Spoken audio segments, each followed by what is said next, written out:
Lesson 10 wall tell story class 5 subject EVS. Reached Golconda. जब हम बोलती इमारतें, वाल टेल स्टोरी बोलती इमारतें, रिस्ट गोलकोंडा पहुँचे Golconda.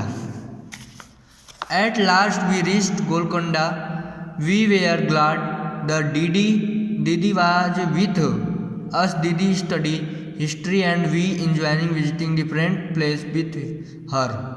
Selja, my goodness, this fort is go so huge. आखिरकार आज हम दीदी के साथ चल ही पड़े गोलकोंडा के लिए। दीदी इतिहास पढ़ती और हमें उनके साथ इमारतें देखने में बड़ा मज़ा आता था। शैलजा, अरे बाप रे, कितना बड़ा दिखता है यह किला। श्रीधर, और कितनी ऊंचाई पर है। कल्याणी, अरे यह दरवाज़ा भी तो देखो, कभी देखा है इतना लंबा चौड़ा गेट। शैलजा, बहुत भारी भी लगता है, पता नहीं कितने लोग मिलकर खोलते बंद करते होंगे। आगे Kalyani, look at this shape iron spoke, I wonder why they were made. Shailaja, look at this thick wall too. Sridhar, I have never seen such thick walls. Kalyani बोलती है, गेट पर ये नुकीले लोहे के भाले जैसे दिख क्या रहे हैं, क्यों लगाए गए होंगे। शैलजा, इतनी मोटी दीवारें भी तो देखो। श्रीधर, कभी इतनी चौड़ी दीवार नहीं देखी। कल्याणी, यह दीवार कहीं कहीं गोलाई में आगे की तरह निकली है। दीदी, यह बुर्ज है, देखो बुर्ज दीवार से ज़्यादा ऊंचे हैं। इस किले की बाहरी दीवार में 27 बुर्ज हैं। मोटी दीवारें, लंबा चौड़ा गेट और इतने सारे बुर्ज, सुरक्षा के लिए कितने कड़े इंतजाम थे। What did I find inside the fort? किले में कितना कुछ। Selja, I wonder how old this fort would be. Do you think the king built the fort so that he could live here? ये लोग बात करते हैं अपने में।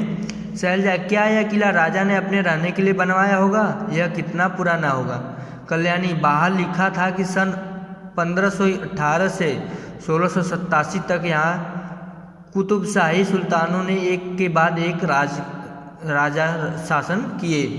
दीदी, हाँ, उससे भी पहले सन 1200 में यह एक किला मिट्टी का बना था और यहाँ दूसरे राजाओं का राज था। शैलजा, अरे इस बोर्ड पर किले का नक्शा है।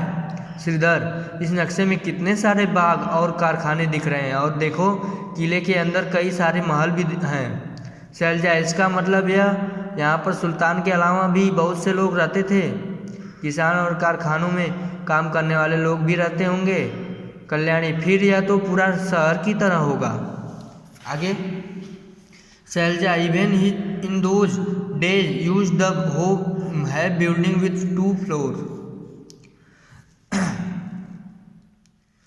इसका मतलब तो यहाँ पर सुल्तान के अलावा सब बहुत सारे लोग रहते होंगे।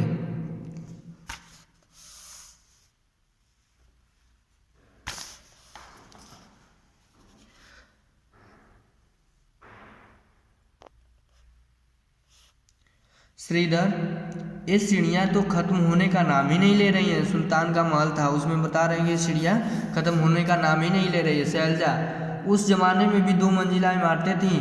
कल्याणी, अब तो यह टूटी फूटी हालत में है, लेकिन अंदाज़ा तो होता है कि इसमें कितने बड़े बड़े हाल और कमरे होंगे। श्रीधर, और यह देखो दीवार पर कितनी बारीक और खूबसूरत नक्काशी की गई है। कल्याणी, एक छत पर हमने फव्वारे जैसा भी देखा था। दीदी, हाँ, इस किले में कई बड़े बड़े टैंक और फव्वारे थे, जिनमें से हर पर पानी चलता रहता था। Why this attack? While we were all attacking, Shrid called us to see a big gun run up the step. Shailaja, this must have been the Sultan big gun. Didi, this was used by Aurangzeb. His full army came with their guns and cannons to attack, but they could not even enter the fort. For 8 months they camped outside the fort. हम बातें कर रहे थे कि श्रीधर ने तोप दिखाने के लिए हमें आवाज़ दी। तोप को देखने की उत्सुकता से हम सब भी तेजी से वहां पहुंचे। यह तोप तो कुतुब शाही सुल्तान की ही होगी। दीदी, तोप का इस्तेमाल औरंगजेब ने किया था। जानते हो, औरंगजेब बादशाह की पूरी फौज बंदूकों और तोपों के साथ यहाँ हमला करने आई थी, पर वह किले में घुस भी नहीं पाई। उसकी पूरी सेना 8 महीने तक बाहर ही बैठी रही। शैलजा, दिल्ली से इतना दूर यहाँ तक एक फौज तोपों के साथ क्यों आई होगी? दीदी, बादशाह को या राजा सभी का यही खेल था।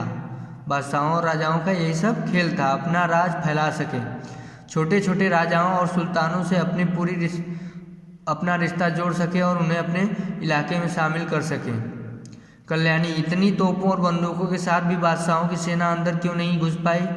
शैलजा, इतनी सारी मोटी दीवारें नहीं देखी, और नक्शे भी तो देखो। दीवार पे लगी एक लंबी गहरी खाई भी दिखती है, तो सेना अंदर कैसे आती? श्रीधर, अगर सेना किसी दूसरी तरफ से आने की कोशिश करती तो यहाँ बुर्ज पर बैठे सिपाहियों को दूर दूर तक कुछ साफ नजर आ जाता। मुश्किल तो हुआ होगा हमला करना। कल्याणी, सोचो, फौज घोड़ों और हथियारों पर सवार, हाथों में बंदूक लिए आगे बढ़ रही है। यहाँ सुल्तान के फौजी बंदूकों के साथ तैनात हैं। शैलजा, ओहो, पता नहीं इस लड़ाई में दोनों तरफ से कितने ही सिपाही और लोग मारे गए होंगे। हमले होते ही हैं क्यों? श्रीधर, अरे तोप तो बहुत पुरानी बात हुई। आजकल तो बहुत सारे देशों के पास न्यूक्लियर बम है।